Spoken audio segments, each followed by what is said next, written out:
Bhagavara Samma Sambuddho Smadhatayena Bhagavata Dhammo Supatipanno Yasa Bhagavato Savaka Sangho Dhammayam Bhagavatam Sadhamam Sasangan Ime Sasare Yamaharaman Arodite Yavipuchayama Sadhuno Bhante Bhagava Sujira Pariniputo Ajima Janaka Nugam Banadasa Nime Sagare Dugata Banaka Rambute Patikanatu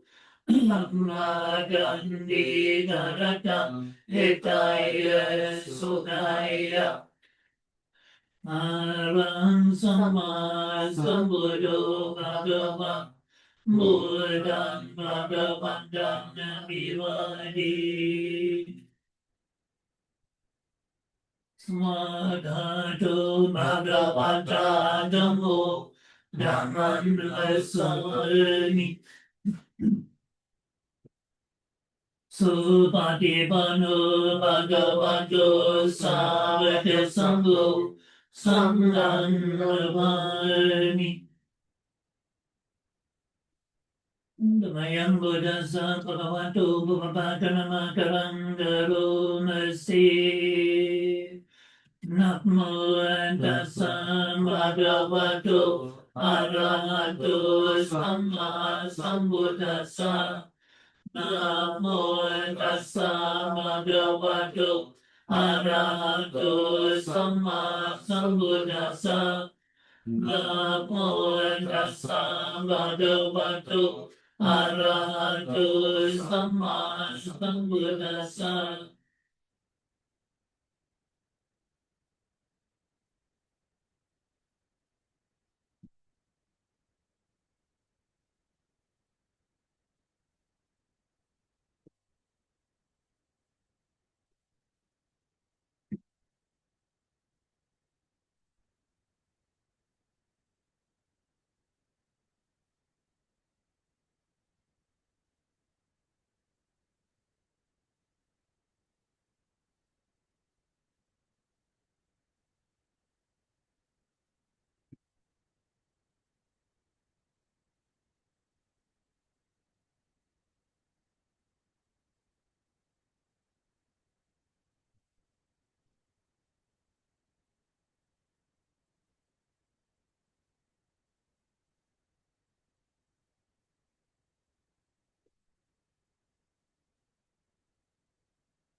So, very nice, very good to see you all.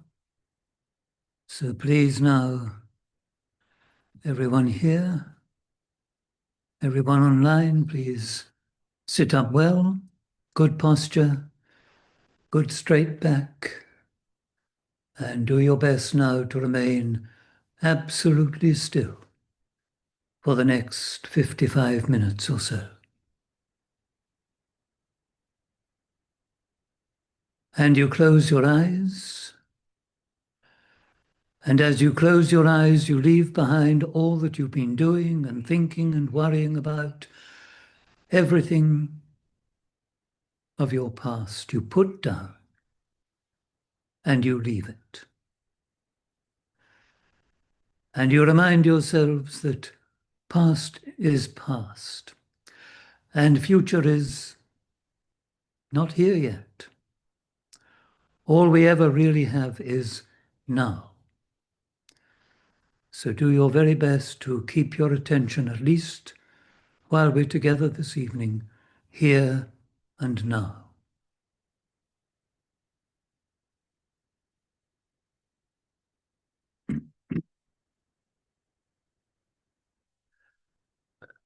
And we'll commence as usual by bringing to mind the Buddha, reminding ourselves of his perfect mind, a mind that was not only completely clear of any kind of corruption or defilement, but far away, far distant from anything of that kind.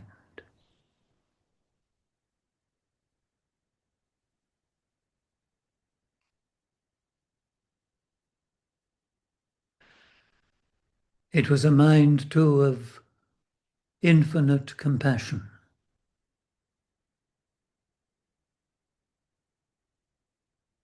He was truly a wonderful and remarkable being, perfect in knowledge and conduct.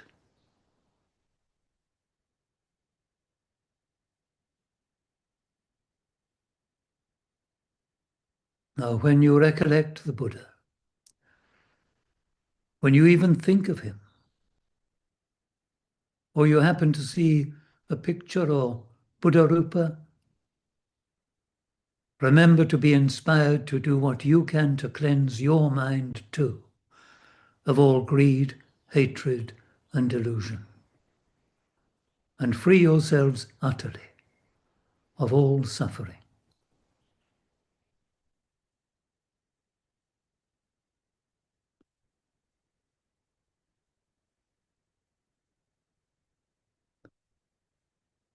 And remember this as an act of kindness, supreme generosity towards yourself, especially.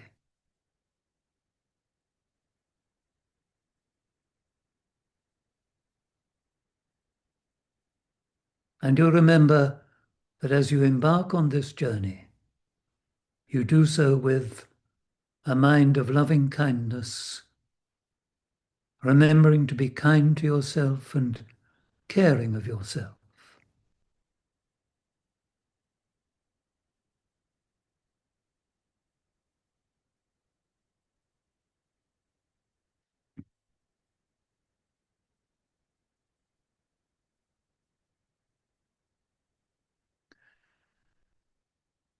And then next we must take a moment to remind ourselves of the nature of our human condition. That for all of us, time is passing, and as it does so, we are all getting older. And there's no helping it.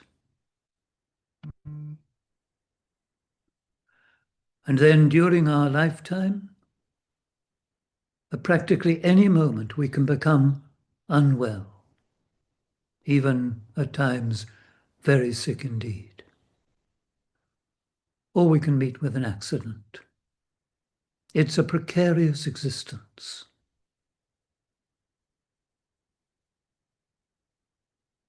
And then whatever happens, whatever we do, one day we will die.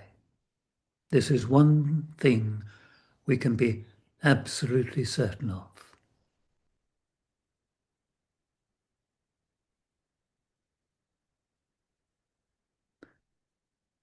And as we live with this, we do need to be prepared to face it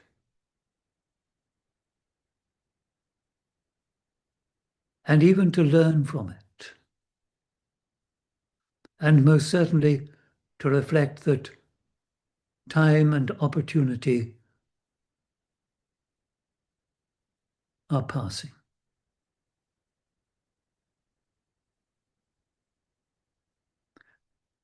So now, determined to make the very best use you can of this time together this evening.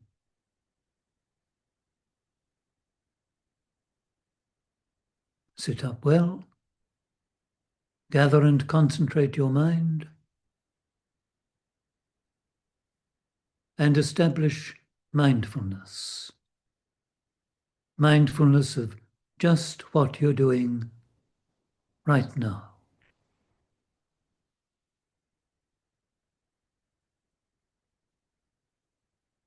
And what are you doing? You're sitting and you're breathing.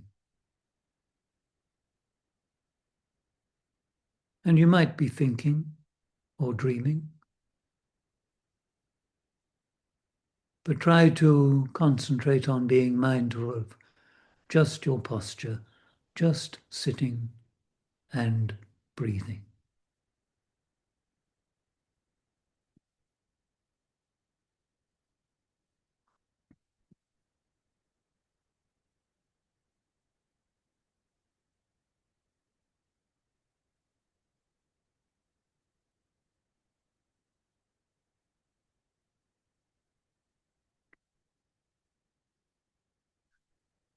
And then let it just be the breathing. Mindful and aware of breathing in and breathing out.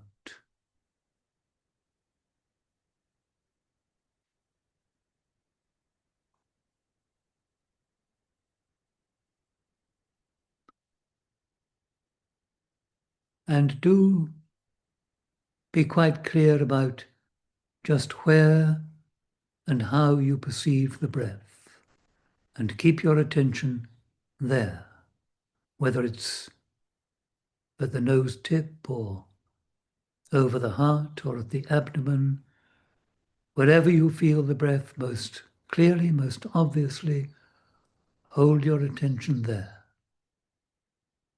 and be mindful of each time you breathe in, each time you breathe out. Breath after breath after breath.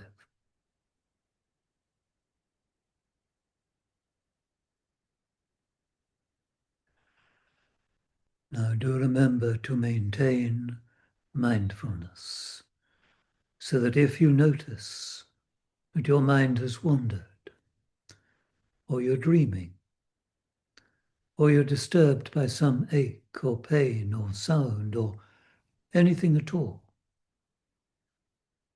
stay perfectly still and simply be mindful of it. As soon as you notice, establish mindfulness and observe, watch that feeling that you call pain. Watch those thoughts or dreams or whatever it might be, and let it go. And find the breath again. And again, try to be mindful of each in-breath, each out-breath, the whole in-breath, the whole out-breath, breath after breath.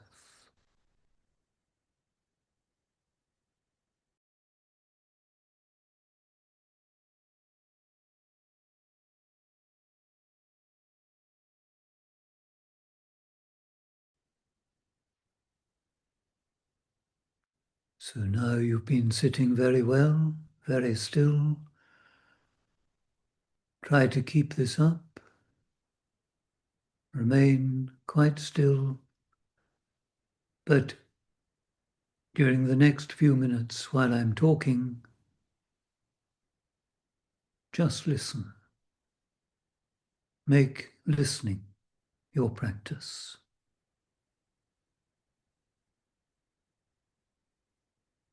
And to begin with, just a word about just why I say to remain still, even when there is some disturbance or your mind wanders or anything happens.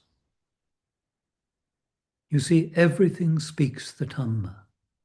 Everything is there to teach us. But we have to allow it to teach us. And it will only teach us if we can observe it, if we can watch it. So if you fidget when you feel uncomfortable, or you want to get up and go out when your legs hurt, or you just want to carry on with your dream, you don't learn anything. There is no advantage. But if you can simply be mindful of whatever the disturbance might be, in time, you will come to know its nature, its true nature. We like to keep our minds still and quiet and concentrated, but they won't always obey us.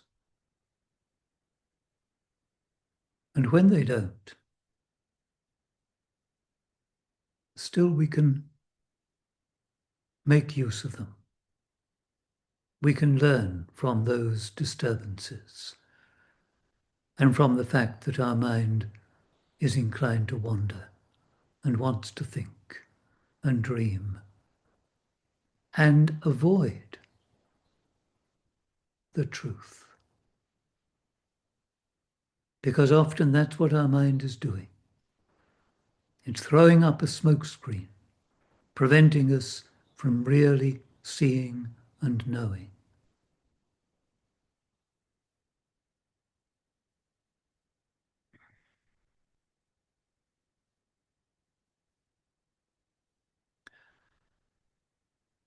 Now, it's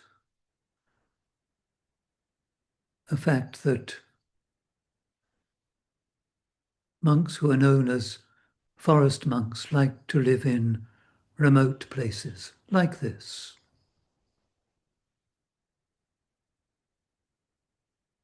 We're close to nature. We can learn from nature. That's an advantage, as well as it being a relatively peaceful place, a quiet place. Some of you know that I'm very fond of animals. And I walk the fields here and the woods every day. And every day I watch the animals and the birds that I see. Sometimes it's during the day, sometimes at night. And what I notice is that all those creatures that I see are on the alert. They're never asleep. They're always alert. They're alert to any danger. They're conscious of the need to protect themselves.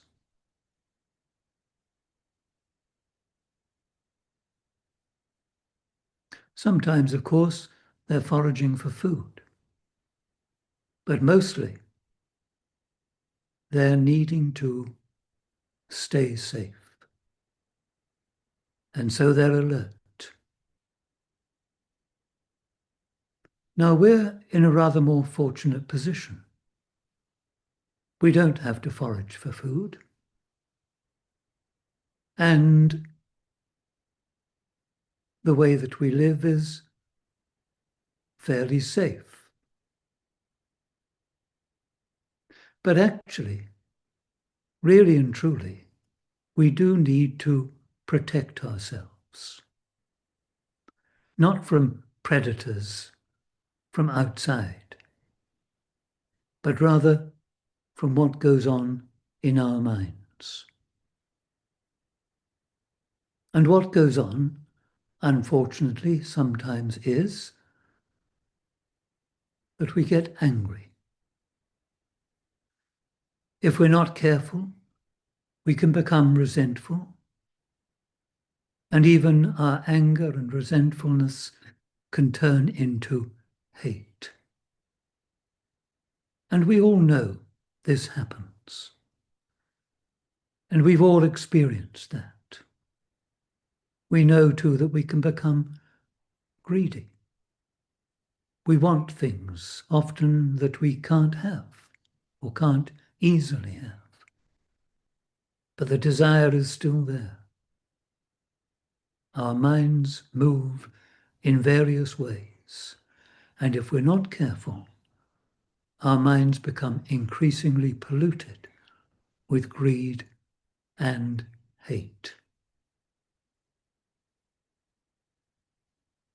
And sometimes within our society, we see this emerging,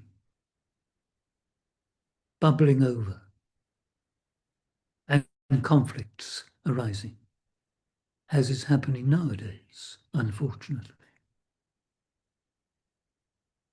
All the troubles of the world come from the minds of individuals like ourselves. And so, in Buddhist practice, we are called upon to protect ourselves. And we protect ourselves by being vigilant, just as those animals care for themselves by being alert and vigilant all the time.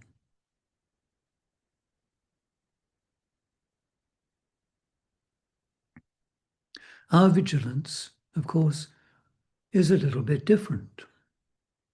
We're watching our minds to ensure that greed and anger and hatred don't take a hold. Sometimes our minds will move in those directions and greed and hatred will appear. And then our duty is to do something about it, to check it, to stop it, to overcome it. But there, of course, lies a problem. How do we manage this?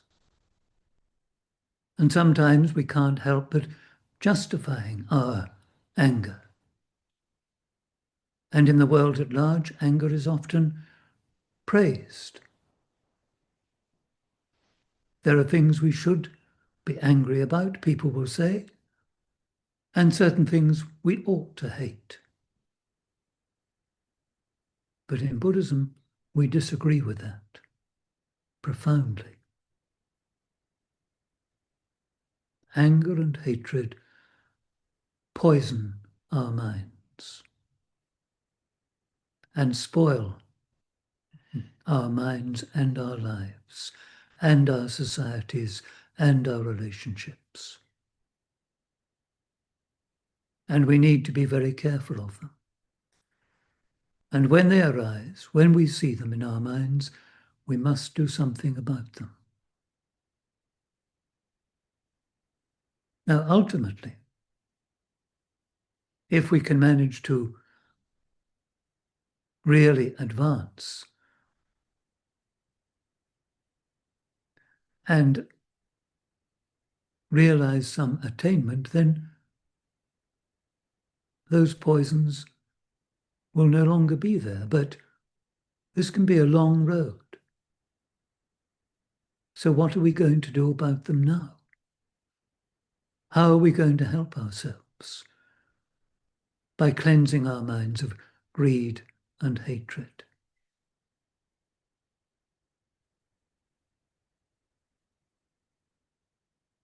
The Buddha suggested various ways in which we can help ourselves. We refer to what the Buddha taught. Now, one thing that he spent a great deal of time speaking about, and you all know about, is karma. What you do, what you intend to do, and the result of your choices and intentions. The Buddha said that if we really understand karma, then we should become very careful persons indeed. We are affected by our karma. We receive the results. So if we are angry, hateful, Yes, we may harm other people, but we will also be harming ourselves. So reflect on that.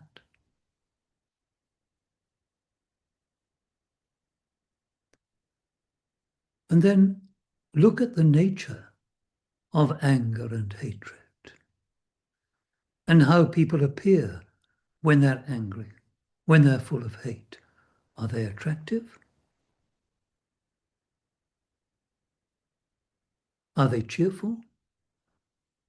Do you want to be in the same room with them? Are those the people you like to go around with, like to be with? No. Reflect on that. Hatred and anger are ugly and terrible.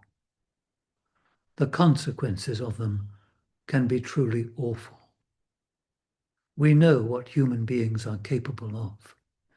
And in truth, we have the same capability. If we allow it, our minds can lead us to do terrible things. So think on that.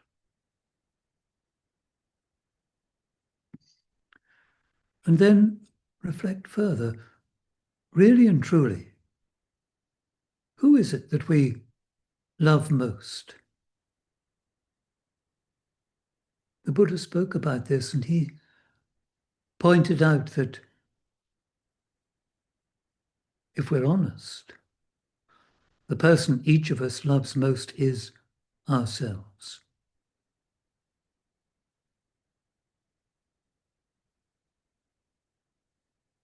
So if we're going to be able to really overcome our hatred of others, we must learn to love ourselves first.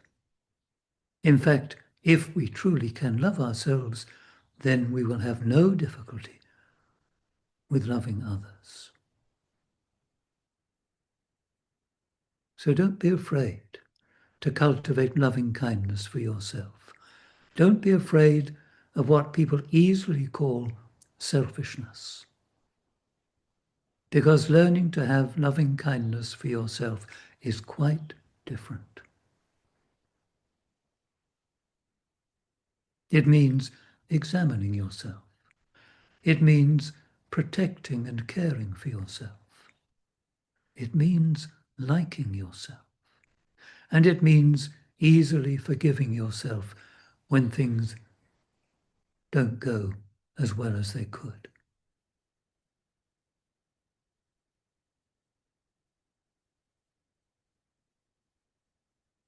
We need to do this.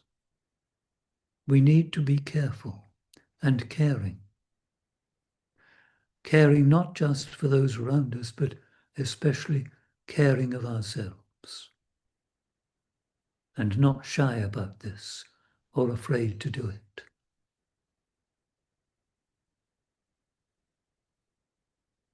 We practice mindfulness and awareness. We do this ultimately to see the true nature of things, but also to protect ourselves, to watch ourselves, to know ourselves, and to do what we can to keep our minds free of greed, hatred, and delusion.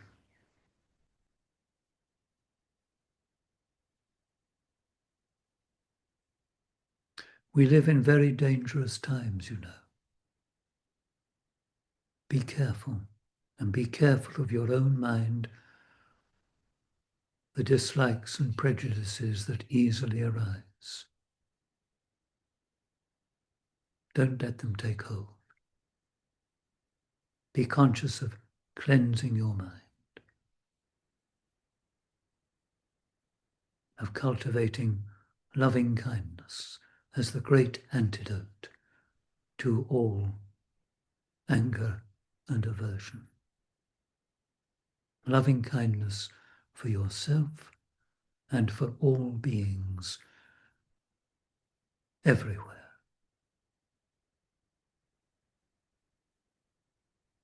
And that's enough from me for tonight. And we'll sit for just a little while longer. And in these closing moments, please cultivate metta, loving kindness. Breathing in loving kindness for yourself. Breathing in, may I be well and happy. Breathing out loving kindness for all beings. Breathing out, may all beings be well and happy.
May you and all beings be well and happy.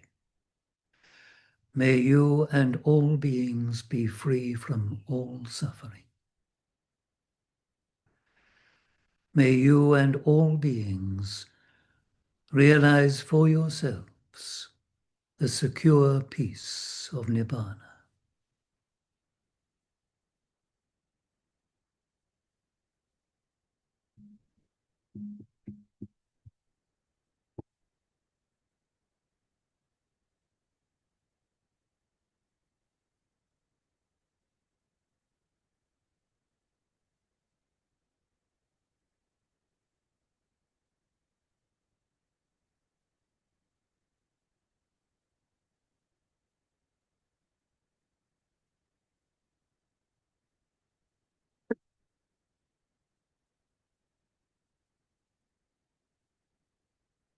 Arahang Samma Sambuddho Bhagava Buddhang Bhagavantang Abhivademi Swakato Bhagavata Dhammo Dhammang Namasami Supatipanno Bhagavato Savaka Sangho Sanghang Namami.